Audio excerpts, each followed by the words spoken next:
Sen oğul oğluyulen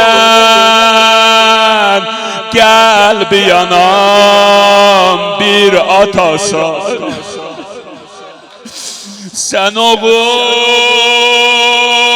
oğluyulen gel bir yanam bir atasan bala.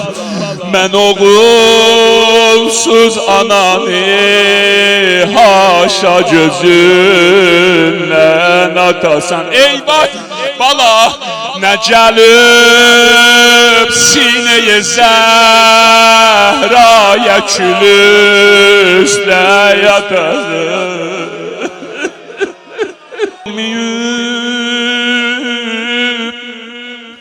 Kufeliler qədri bilməm bülləm oğul.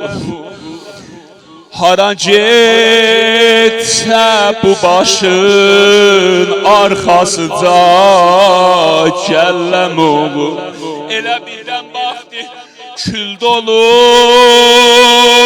gözlərinə zülfü bilən silləm oğul.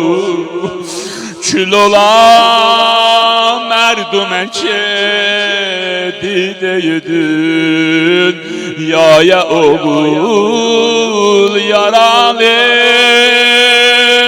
can yaralı can sənə qul. Aç əlvi eşqinən hay yaralı